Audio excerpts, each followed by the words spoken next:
오늘 함께 나눌 말씀 읽겠습니다. 마태복음 7장 24절에서 27절까지 말씀입니다. 마태복음 7장 24절에서 27절까지 말씀 우리 한 목소리로 같이 읽겠습니다. 시작.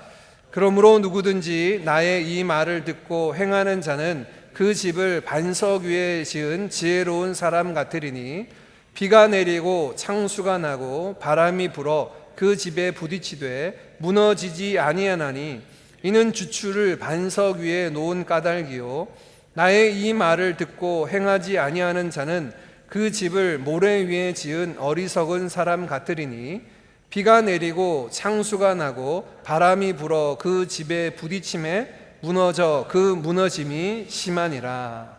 아멘. 오늘은 우리가 장장 7개월 동안 함께 계속 살폈던 산상수훈의 마지막 날입니다. 어떻게 보면 산상수훈의 책거리 하는 날이다 볼 수가 있는데요. 작년 8월 31일 주일부터 시작해서 마태복음 5장, 6장, 7장에 걸친 산상수훈 말씀을 우리 매주일 나누고 이제 7개월의 대장정을 오늘에 마치게 됩니다. 우리 3주 전부터 이 산상수훈의 결론 부분임을 함께 나누었는데요. 예수님께서 산상수훈을 마치시고 난 이후에 그 결론에 덧붙여서 4가지 말씀을 결론에 더해주고 계십니다. 오늘 그 마지막 시간에는 이 4가지 마지막 산상수훈의 결론 부분을 다시 좀 돌아보고요, 마지막으로 주신 두 건축자의 이야기를 함께 나누기를 원합니다. 산상수훈의 결론에 예수님께서 4가지 비유를 말씀하십니다. 그 첫 번째 비유는 2가지 문과 2가지 길입니다. 좁은 문과 좁은 길로 들어가라 라고 말씀하시는 2가지 문과 2가지 길에 관한 말씀을 들려주시는데, 저와 여러분의 인생길에는 2가지 선택지밖에 없습니다. 좁은 문으로 들어가느냐, 넓은 문으로 들어가느냐, 이 2가지 선택지밖에 없다. 그리고 이 선택지는 각각 다른 종착역에 도착한다. 좁은 문과 좁은 길로 들어간 자는 생명에 이르게 되고, 넓은 문과 넓은 길로 행하는 자는 멸망에 이르게 된다. 이것이 첫 번째 예수님께서 들려주신 산상수훈의 결론입니다. 그리고 오늘 마지막 4번째 이야기는 두 건축자의 이야기입니다. 집 짓는 자, 두 건축자가 등장하는데, 이 사람들도 2가지 집을 짓고 있습니다. 집 짓는 건 매 한 가지인데 다른 것 한 가지가 있다면 그 기초가 다릅니다. 한 사람은 반석 위에, 바위 위에, 견고한 땅 위에 집을 짓는가 하면 또 다른 한 사람은 모래 위에 집을 짓고 있죠. 이 두 사람의 집 짓는 모습은 각각 다르지만, 그 기초가 다르지만 역시 그 마지막 역시 다릅니다. 비가 내리고 바람이 불고 홍수가 날 때 그 집이 무너지냐 그렇지 않느냐, 2가지 결론이 날 것입니다. 즉 예수님께서 말씀하신 산상수훈의 4가지 비유에 첫 번째 비유와 마지막 4번째 비유는 2가지 선택지밖에 없다는 사실을 우리에게 알려줍니다. 인생에는 2가지 길밖에 없습니다. 가운데 중간 영역은 없습니다. 좁은 문 아니면 넓은 문밖에 없습니다. 반석 위에 집 짓는 것 아니면 모래 위에 집 짓는 자밖에 없습니다. 그 가운데의 영역은 존재하지 않아요. 예수님은 이 비유를 통하여서 우리에게 결단과 헌신을 요구합니다. 너희들 어떤 길로 걸어갈래? 너희들 어디 위에 집을 짓고 살아갈래? 라고 결단을 촉구하고 계시죠. 이 첫 번째와 4번째 비유 사이에 있는 2번째와 3번째 말씀은 좁은 문과 좁은 길, 반석 위에 집 짓는 자의 삶을 살기 위해서 우리에게 필요한 분별을 말씀하십니다. 왜 우리는 좁은 길로 가지 않고 자꾸 넓은 길로 가려만 하는가? 2가지 유혹이 있는데요. 2번째 비유는 외부적인 영향입니다. 외부적인 영향을 말씀하시면서 예수님께서는 거짓 선지자를 삼가하라, 거짓 선지자를 주의하라 라고 말씀하세요. 왜 좁은 길로 가지 못하고 넓은 길로 가냐면, 거짓 선지자들이 와서 늘상 우리에게 이야기합니다. 너희들 그 넓은 길로 가도 괜찮아. 그 길 끝에도 생명에 이를 수 있고 그 길 끝에도 하나님을 만날 수 있다 라고 말하는, 괜찮다 괜찮다, 평안하다 평안하다 하는 거짓 선지자들이 있는데, 이들을 분별해야 된다라고 두 선택지를 선택해야 될 때 주의해야 될 첫 번째 사항, 외부로부터 들려오는 메시지를 잘 분별하라는 말씀을 들려주시죠. 세 번째 비유는 내부적인 영향입니다. 우리 아내의 이야기인데요, 우리 자신을 돌아보면서 착각하지 말라는 겁니다. 어떤 착각인가요? 나는 지금 좁은 길 위에 서서 걸어가고 있다는 착각, 나는 지금 반석 위에 집을 짓고 있다는 착각하지 말라는 겁니다. 어떻게 분별할 수 있습니까? 첫 번째, 말이냐 삶이냐, 말이냐 행동이냐. 나더러 주여 주여 하는 자마다 다 천국에 들어올 것이 아니라고 말씀하십니다. 입술로 주여 주여 고백하는 것이 참 믿음의 삶이 아니에요. 그의 삶의 고백이 필요합니다. 또한 하나님 앞에 섰을 때 우리가 무엇을 의지하느냐가 중요합니다. 내가 주의 이름으로 귀신을 내어쫓고, 내가 주의 이름으로 선지자 노릇하고, 어떤 행위를, 내가 어떤 열심을 내었고 어떤 공로를 세웠느냐를 의지하여 하나님 앞에 나아가는 것, 그거 착각하는 겁니다. 내가 교회에서 목사요, 내가 여러 가지 일들을 감당하고 선교사요, 이런 직분이나 사역을 통하여서도 하나님 앞에 확인될 게 아니에요. 무엇을 통하여 확인됩니까? 우리의 구원을 위하여 오직 예수 그리스도만을 의지하고 신뢰하는 그 믿음. 우리가 하나님 앞에 섰을 때 내가 너를 나의 천국에 들어오게 해야 할 이유가 무엇이냐 물으실 때, 예수님께서 저를 대신해서 십자가 지셨기 때문입니다. 예수님 때문에 제가 구원받고 예수님 때문에 내가 하나님의 자녀가 되었습니다 라고 오직 주 예수 그리스도의 이름만을 의지하고 그 이름만을 의뢰하는 삶이 참 믿음의 삶인 것을 말씀하고 있죠. 그래서 예수님의 세 번째 비유는 착각하지 말라는 거예요. 좁은 길 반석 위에 집 짓는 거라고 착각하면서 내 입술의 고백만을 가지고 있거나 자기의 열심이나 자기의 헌신만을 의지하여서 하나님 앞에 나아가려고 하는 것, 그건 좁음은 아니라는 겁니다. 이어서 오늘 마지막 예수님의 비유의 말씀 네 번째, 결단을 다시 한번 촉구하시며 전체 산상수훈의 마지막 결론을 우리에게 지어주고 있습니다. 이 말씀의 구조를 보면 이 말씀도 굉장히 심플합니다. 두 집 짓는 자의 이야기를 들고 오는데요, 각각 집을 짓고 있습니다. 집을 짓는 것은 다 동일합니다. 차이가 있다면 어디 위에 집을 짓는가 하는 그 기초가 차이가 날 뿐입니다. 한 사람은 반석 위에 집을 짓고 또 다른 한 사람은 모래 위에 집을 짓는 사람이 있습니다. 이 사람들의 살아가는 삶을 보면 똑같습니다. 집 짓고 살아가는 건 비슷해 보입니다. 그런데 결론이 다른 부분이 나타납니다. 언제입니까? 비가 내리고 홍수가 나고 바람이 심하게 불 때 이 집이 무너지냐 무너지지 않느냐가 판가름 나게 될 것이다 라고 말씀하십니다. 그러시면서 예수님께서 말씀하시기를 반석 위에 집을 짓는 사람들은 지혜로운 자고 모래 위에 집을 짓는 사람은 어리석은 자다 말씀하시는데, 먼저 그 지혜로운 자의 삶을 우리 24절 말씀을 통해서 함께 같이 확인합니다. 우리 24절 같이 한번 읽어볼까요? 시작. 그러므로 누구든지 나의 이 말을 듣고 행하는 자는 그 집을 반석 위에 짓는 지혜로운 사람 같으리니. 어떤 자가 반석 위에 집 짓는 자라고 말씀합니까? 시류를 잘 판단하고, 지금 AI 시대 AI 분석가로 살아가고 여러 가지 시류를 잘 파악하는 사람이 반석 위에 집 짓는 자라고 하십니까? 아니죠. 반석 위에 집 짓는 자를 어떻게 규정하십니까? 나의 이 말을 듣고 행하는 자가 반석 위에 집 짓는 자다 말씀하십니다. 이런 자를 예수님은 지혜로운 사람이다 라고 말씀하고 있고, 이후에 26절 말씀은 반대의 경우를 이야기합니다. 모래 위에 집을 짓는 자를 이야기하는데, 모래 위에 집을 짓는 자를 소개하시기를 나의 이 말을 듣고 행하지 않는 자는 모래 위에 집을 지은 사람 같으니 라고, 예수님의 말씀을 듣고도 행하지 않는 자가 모래 위에 집 짓는, 그를 향한 평가는 어리석은 자다라는 평가를 내리고 있습니다. 두 사람의 그 모습들이 각각 다르죠.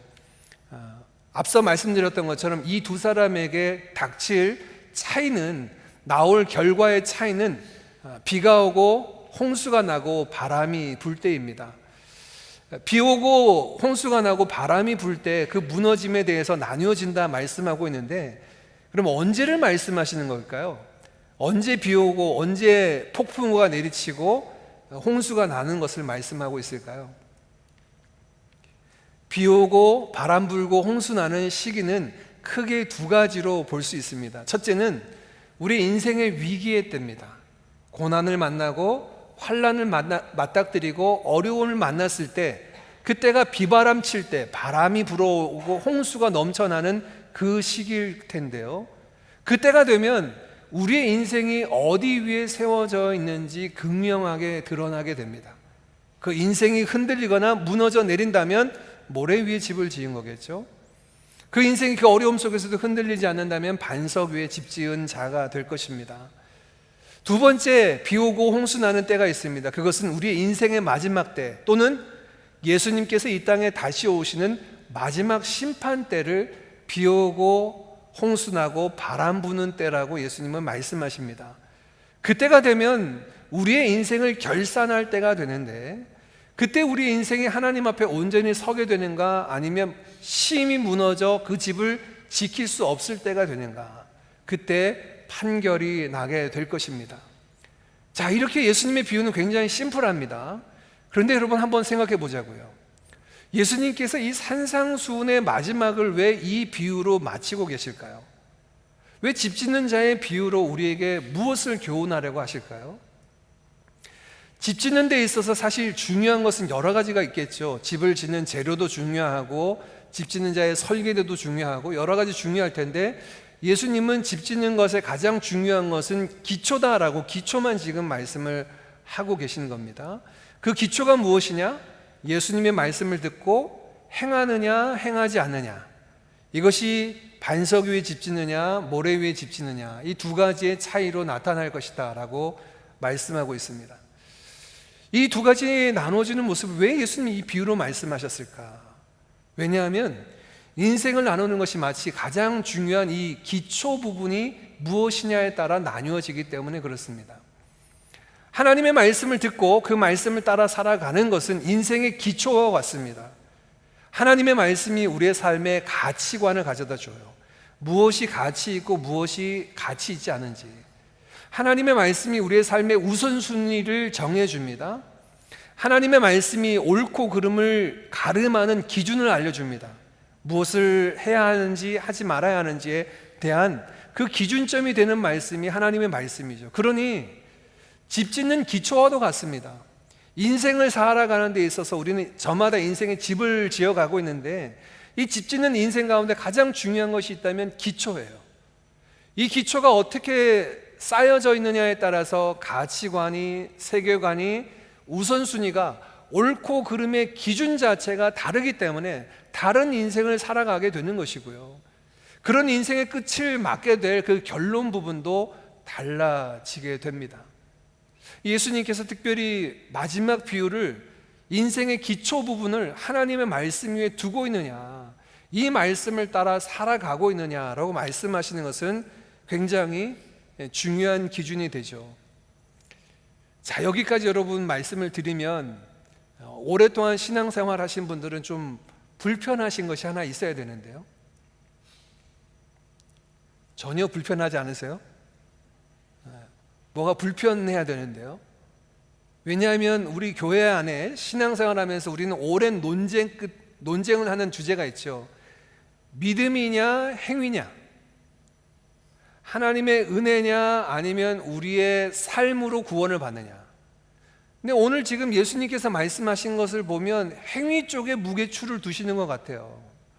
하나님의 말씀을 듣고 행하느냐 행하지 않느냐로 말미암아 그 사람의 인생이 둘로 나뉘어진다라고 말씀하시는 거 봐서는 믿음으로 판가름 나는 게 아니라 그 사람의 행위로 우리의 인생이 하나님 앞에 판가름 나는 것처럼 말씀하시는 것 같아요.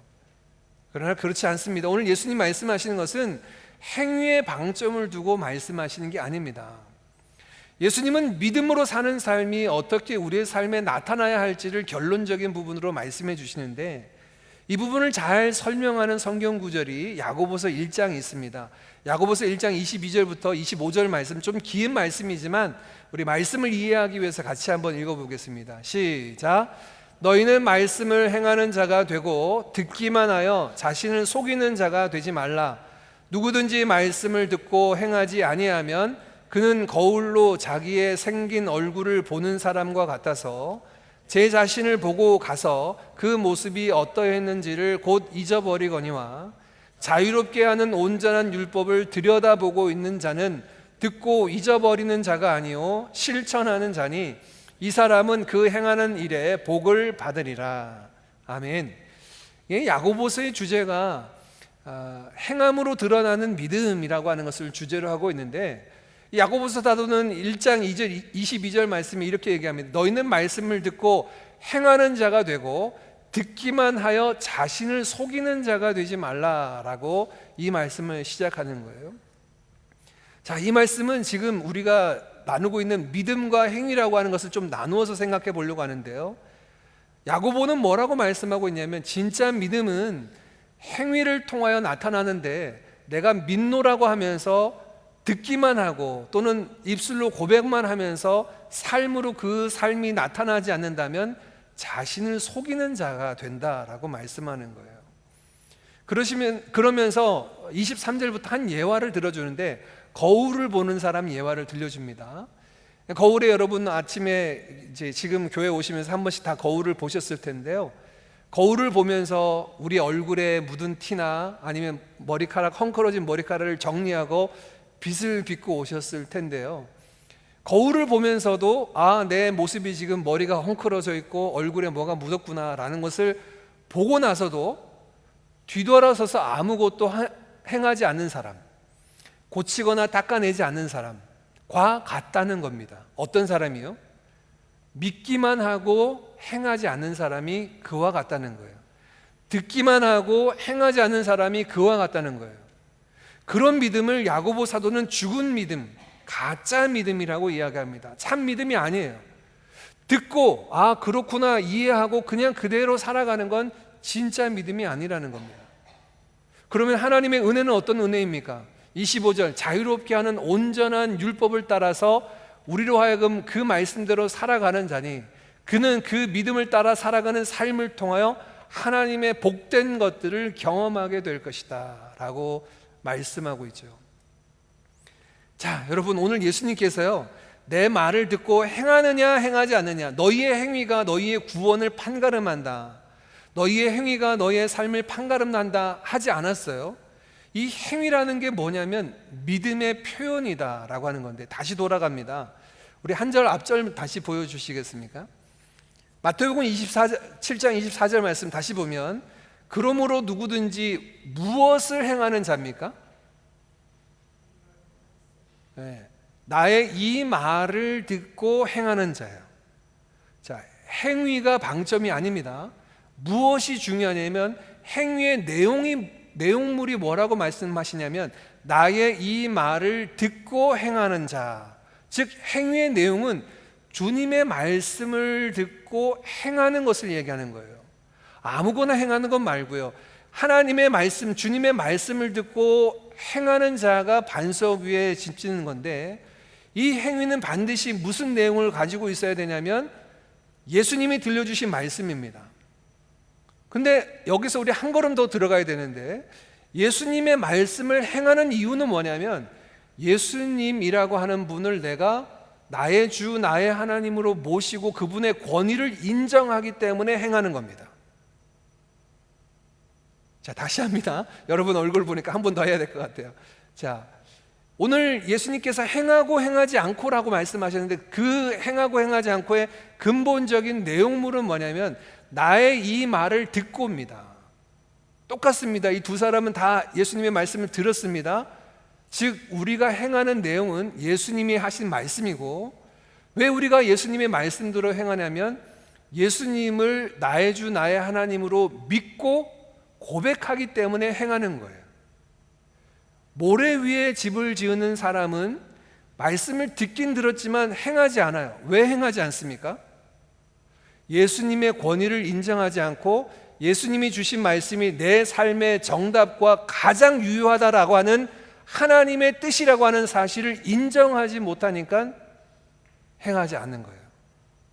행하지 않는 이유는, 주의 말씀을 행하지 않는 이유는 주를 믿지 못하기 때문에 그렇습니다.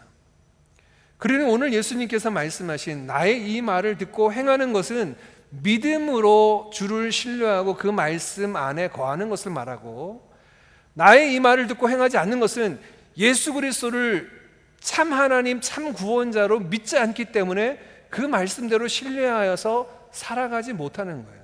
즉 오늘 말씀은 믿음의 모습입니다. 믿음은 반드시 우리의 삶을 통하여 나타나게 되어 있습니다. 예수님의 이 말씀을 여러분 오해해서는 안 됩니다. 예수님을 믿는 믿음 위에 우리의 행위가 덧붙여져야지 구원받는 믿음이 되느냐? 이거 아니에요. 이 말씀을 하시는 게 아닙니다. 믿음의 행위가 더해져야 되는 게 아니라 믿음은 행위로 우리의 삶을 통하여 반드시 나타나야 된다라는 말씀을 들려주시는 것입니다. 그런데 여러분에게 다시 한번 질문을 드려볼까요? 여러분 오늘 이 예수님의 말씀을 신뢰하십니까? 정말요? 다시 한번 질문 드립니다. 여러분 예수님께서 주신 이 말씀, 나의 이 말을 듣고 행하는 자는 반석 위에 집 짓는 지혜로운 자다, 나의 이 말을 듣고 행하지 않는 자는 모래 위에 집을 짓는 어리석은 자라는 말씀에 대해서 신뢰하고 믿습니까? 네. 감사합니다. 우리 드림교회 성도들로는 좀 시험 안 들어서 다행입니다. 근데 제가 사역하면서 제 마음속에 있는 여러 가지 불편함과 어려움은, 우리 성도님들이 말씀을 향하여서 또는 더 나아가서 그 말씀을 주신 예수님의 권위를 향하여 갖는 그 모습이 조금 달라 보여요. 무슨 말씀이냐면, 오늘날 신앙생활한다고 하는 분들이 지혜롭게 신앙생활해야 되는 것을, 하나님의 말씀을 선별해서 취하는 것을 지혜롭다고 생각하는 겁니다. 적당히 신앙생활하고 하나님 말씀에 도움이 되는 것은 내가 취해야지만 모든 것을 말씀대로 살아가는 것은 어리석다고 생각하는 거예요. 여러분 마음 한켠에는 그런 마음이 있지 않습니까? 어떻게 하나님 말씀대로 100% 순종하며 그 말씀을 진리라고 붙잡고 살아갈 수 있어? 그렇게 살아가는 건 옛날 사람들은 그렇게 살아갈 수 있겠지만, 오늘날 치열한 이 경쟁 사회에서 살아가면서 남을 나보다 낫게 여기고 내 것을 남에게 나누어주는 삶을 살아가서는 도저히 살아갈 수가 없다. 이 말씀은 화석화된 말씀이다. 박물관에서나 만날 수 있는 말씀이지 지금 이 시대를 살아가는 우리에게는 지혜로운 말씀은 아니야 라고 혹시 생각하고 있지는 않습니까? 이런 생각을 갖는 사람들에게 오늘 예수님께서 하신 말씀이 이거예요. 나의 이 말을 듣고 행하지 않는 자는 모래 위에 집을 짓는 어리석은 자라는 거예요. 오늘날 한국교회가 건강성이 떨어지는 큰 여러 가지 요인 중에 하나가 있다면, 저는 성도님들이 말씀을 향하여 갖는 자세와 말씀을 향하여서 반응하는 모습이 연약해졌기 때문이라고 봐요. 어떤 연약함입니까? 하나님의 말씀이 100% 진리고 하나님의 말씀이 곧 법이요, 이 말씀은 1.1획도 없어지지 않고 다 성취된 하나님의 말씀이라고 받지 않고 필요한 부분은 내가 취할 수 있어. 구하고 찾고 두드리는 자에게 좋은 것을 주신다 하셨으니 기도해야지. 필요할 때 기도하는 것 내가 받을 수 있어. 원수를 사랑하고 핍박하는 자를 위해서 기도하라? 이건 좀 어려울 것 같아. 말씀의 취사 선택을 하면서 살아가고 있지 않습니까?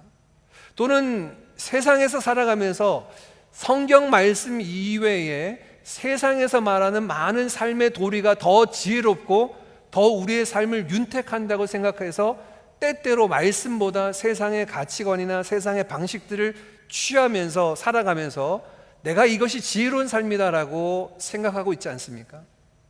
오늘 예수님은 그런 사람들에게 아니, 그게 어리석은 사람이야, 그게 어리석은 삶이야 라고 말씀하고 있는 거예요.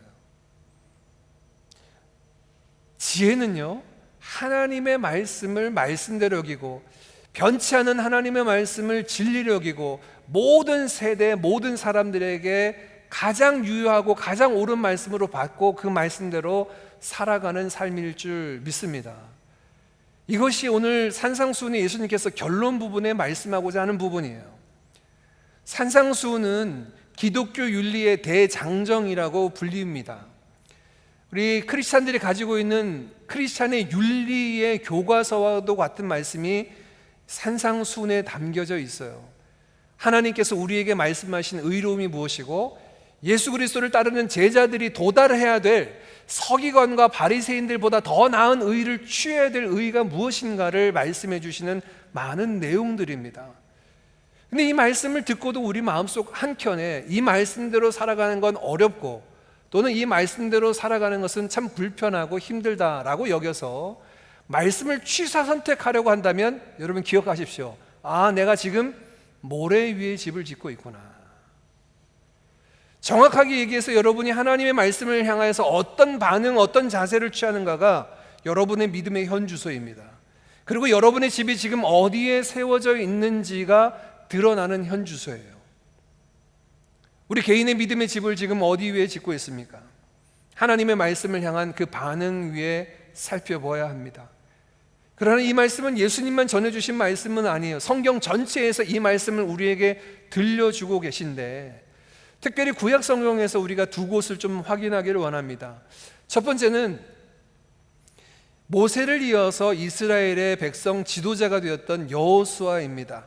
모세가 죽고 나서 민족의 지도자가 된 여호수아, 그는 이제 앞에 보이는 이 요단강을 건너가서 이스라엘 땅, 가나안 땅에 넘어가서 그 가나안 땅을 취해야 되는, 정복 전쟁을 치러야 되는 전쟁을 앞두고 있는 장수이기도 합니다.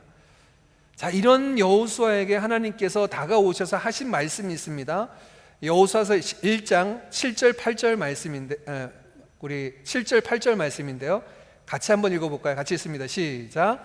오직 강하고 극히 담대하여 나의 종 모세가 내게 명령한 그 율법을 우로나 좌로나 치우치지 말라. 그리하면 어디로 가든지 형통하리니 이 율법책을 내 입에서 떠나지 말게 하며 주야로 그것을 묵상하여 그 안에 기록된 대로 다 지켜 행하라. 그리하면 내 길이 평탄하게 될 것이며 내가 형통하리라. 아멘. 이 여호수아의 심경이 아주 복잡합니다. 모세라는 능력의 하나님의 종을 이어서 자기가 민족의 지도자가 된 것 여간 부담스러운 일 아니죠. 그리고 민족의 지도자가 되어서 치러야 될 전쟁, 이것도 너무 힘겨운 일입니다. 그때 하나님께서 다가오셔서 그에게 당부하신 단 한 가지가 있다면 하나님 말씀대로 가라는 거예요. 다른 거 다 필요 없어. 내가 내 종 모세에게 준 그 율법책을 내 입에서 떠나지 말게 해라. 먼저 7절 말씀 볼까요? 나의 종 모세가 내게 명령한 그 율법을 어떻게 지켜 행하라고요? 네, 다 지켜 행하라고요. 선택하여 지켜 행하라고는 아니고 다 지켜 행하라. 이 다 지켜 행하라는 말씀을 한 번 더 반복하는데 좌로나 우로나 치우치지 말라 라고 이렇게 말씀하십니다. 하나님께서 주신 모든 말씀, 그 모두를 다 지켜 행하라. 좌로나 우로나 치우치지 말고 행하라. 그리하면 너의 길이 평탄하게 될 것이다. 이 여호수아가 못 알아들었는지 하나님은 한 번 더 8절 말씀이 이렇게 얘기합니다. 이 율법책을 내 입에서 떠나지 말게 하고 그것을 주야로 묵상하여 그 안에 기록된 대로 어떻게 행하라? 다 지켜 행하라. 다 지켜 행하라. 그리하면 내 길이 형통하게 될 것이다. 내가 평탄하리라. 내 길이 평탄하게 되고 내가 형통하리라 라고 말씀하시는 거예요. 여호수아에게 주신 하나님의 말씀, 인생을 살아가면서 그에게 맡겨진 사명을 감당하는 길도, 방법도 단 한 가지예요. 하나님의 말씀을 다 지켜 행하는 거예요. 좌로나 우로나 치우치지 않고 그 말씀을 내 입에서 떠나지 말게 하고 주야로 그것을 묵상하여 그 가운데 기록된 대로 다 지켜 행할 때 우리의 길이 평탄하고 형통하게 되리라 라고 약속해 주셨어요. 말씀을 따라 살아가는 삶, 그 삶이 복된 것을 말씀합니다. 왜냐하면 이 말씀을 주신 하나님께서 권세 있으시기 때문에 그래요. 이 진리의 말씀을 저와 여러분에게 주신 하나님의 말씀은 1.1획도 틀림이 없어요. 변하지 않고 모든 것들이 다 성취될 진리의 말씀입니다. 그러니 여러분 신뢰하면 안 합니다. 이 말씀을 주신 하나님의 권세가 성경 말씀에 입혀 있기 때문에 그래요. 그 하나님의 약속의 말씀이, 약속이 이 성경 말씀에 더 씌워져 있기 때문에 이 말씀을 믿고 신뢰할 만하죠. 한 곳 더 볼까요? 시편 1편에서는 복 있는 사람을 이렇게 이야기하는데 우리 1, 2절 말씀도 같이 읽어봅니다. 시작. 복 있는 사람은 악인의 꾀를 따르지 아니하며 죄인들의 길에 서지 아니하며 오만한 자들의 자리에 앉지 아니하고 오직 여호와의 율법을 즐거워하여 그의 율법을 주야로 묵상하는도다. 시편의 대주제가 복입니다. 여호와의 은혜와 복입니다. 근데 그 복이 무엇인가를 선언하면서 시작하는 것이 시편 1편 말씀인데, 1편 2절 말씀에는 오직 여호와의 율법을 즐거워하여 그 율법을 주야로 묵상하는 자가 복되다고 얘기해요. 어떤 인생이 정말 복된 인생이고 반석 위에 집지는 인생이냐? 하나님의 말씀을 즐거워하여 주야로 그 말씀을 가까이 하며 메디테이션, 그것을 맛보고 묵상하는 사람, 이 사람이 복 있는 사람이라는 거예요. 묵상만 할까요? 아닙니다. 이 묵상하는 말씀을 바로 앞절에 보면 이 사람의 삶을 이렇게 소개합니다. 복 있는 사람은 악인들의 꾀를 따르지 않고 죄인들의 길에 서지 않고 오만한 자의 자리에 앉지 않습니다. 이게 하나님의 말씀을 지켜 행하는 자의 모습이에요. 하나님의 말씀이 저와 여러분에게 무엇을 요구합니까? 악인의 꾀를 쫓지 말라는 거예요. 죄인들의 길에서 행하지 말라고 말씀하십니다. 하나님이 어디 계시냐라고 말하는 오만한 자의 자리에 앉아서 자기가 마치 인생의 주인인 것 양 결정하고 휘두르는 것 하지 말라는 거예요. 이 복 있는 사람은 하나님의 말씀을 즐거워해 그 말씀대로 살아갔기 때문에 복된 것입니다. 저와 여러분의 인생이 이와 같기를 소망합니다. 자, 오늘 예수님의 마지막 산상수훈의 결론을 내볼까요? 우리 앞서 봤던 24절 말씀이 이렇습니다. 나의 이 말을 듣고 지켜 행하는 자가 반석 위에 집을 짓는 지혜로운 자다 말씀하셨어요. 나의 이 말을 듣고 라고 하는 이 말은 폭을 좁힌다면 산상수훈 말씀으로 폭을 좁힐 수 있고, 폭을 넓히면 하나님의 말씀 전 말씀으로 볼 수 있죠. 그러면 우리 좀 폭을 좁혀서 산상수훈으로 말씀을 볼까요? 정말 여러분 이 말씀대로 살아가는 것이 지혜로운 삶이라고 생각하십니까? 원수를 사랑하는 것이 미워하는 것보다 지혜롭다라고 동의하십니까? 오리를 가자고 나한테 요청하는 사람에게 십리를 같이 걸어가 주는 게 지혜다라고 말씀하시는 것에 동의하십니까? 우리 심정적으로는 그것이 동의가 안 되더라도 하나님이 말씀하시는 것이 내게 옳고 유익하다는 것을 알고, 그렇습니다 하나님, 오리를 가자고 하는 자에게 십리를 동행해 주도록 순종하겠습니다. 무엇을 먹고 마시고 입을까의 염려를 대신하여 먼저 그의 나라와 의를 구하는 것이, 요즘 세상에 지금 먹고 사는 문제가 이렇게 중요한데 무엇을 먹고 마시고 우리 미래의 청년들 어떤 직장에 들어가야 될까, 내가 직업을 무엇을 선택해야 될까, 이것을 생각하기보다 먼저 그의 나라와 의를 생각하는 것이 더 우선하는 문제라고 말씀하는 게 피부에 와닿습니까? 예, 그 말씀이 진리요. 그 말씀이 말씀대로 살아가는 것이 지혜로운 자의 삶입니다. 신앙은 타협이 없어야 합니다. 적당히가 아닙니다. 하나님의 말씀이 어떤 부분에 옳고 어떤 말씀에는 그른 말씀이어서 내가 그 말씀 중에 일부만 취하겠다 하는 게 아니에요. 신앙은 보수적으로 하나님의 말씀대로 그 말씀 위에 내 삶을 올려두는 것이 신앙입니다. 때로 우리의 마음 가운데 불편함이 있고 동의가 되지 않는다 할지라도 주의 말씀이 진리입니다. 주의 말씀이 옳습니다. 주의 말씀이 내 삶에 선합니다 라고 고백하며 그 길 위에 서는 겁니다. 며칠 전에 이제 저희 딸이 저한테 찾아와서 이제 질문하는 거예요. 이제 그 산상수훈 말씀 가지고 질문했는데, 구하고 찾고 두드리는 자에게 하나님께서 좋은 것을 주신다 이렇게 말씀하셨는데, 그날 저녁에 이제 저한테 찾아온 거예요. 와서 하는 얘기가, 아빠, 구하고 찾고 두드리는 자에게 좋은 것을 주시는데 그 좋은 것이 내 마음에 안 들면 어떻게 해요? 이게 이제 제 딸의 질문이었습니다. 하나님이 좋은 것을 주시니까 내가 다 이해하겠는데 그게 때로는 내 마음에 안 들면 어떻게 하냐? 뭐 인생의 배우자의 문제일 수도 있고 직장의 문제일 수도 있고 여러 가지 부분일 수도 있는데, 하나님이 좋은 것을 주셨는데 내가 그것을 탐탁치 않으면 어떡하나. 걱정하지 마라. 걱정하지 마. 그건 너의 마음과 너의 기호보다도 너에게 주신 하나님, 그 응답하신 하나님이 더 선하고 옳으니까 그 말씀대로 그것을 감사함으로 취하면 된다. 이렇게 나누어 줬어요. 제가 그 질문을 받으면서 어떤 생각이 드냐면, 우리 마음 가운데 머리로는 알겠어요. 하나님께서 우리에게 가장 좋은 것을 주신다고 알겠는데 마음으로는 그게 안 받아들여지는 경우도 제 딸 경우를 보니까 있어 보입니다. 있어 보여요.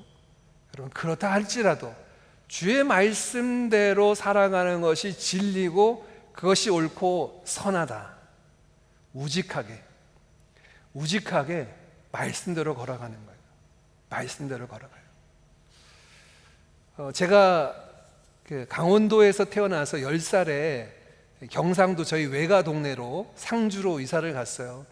이 경상도에 갔더니, 경상도는 굉장히 이 척박한 그 농촌 시골이었는데요.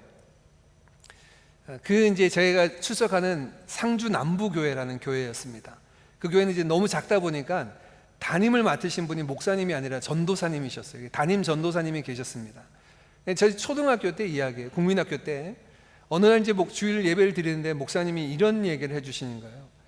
자기 어렸을 때 이야기를 해주시는데, 어렸을 때 먼 길을 어느 날 밤중에 교회 가서 예배를 드리고 오는데, 예배를 드리고 오면서 그 아버지가 저희 교회 담임 전도사님 손 붙잡고 그 밤길을 오시면서 그렇게 얘기해 주셨다는 거예요.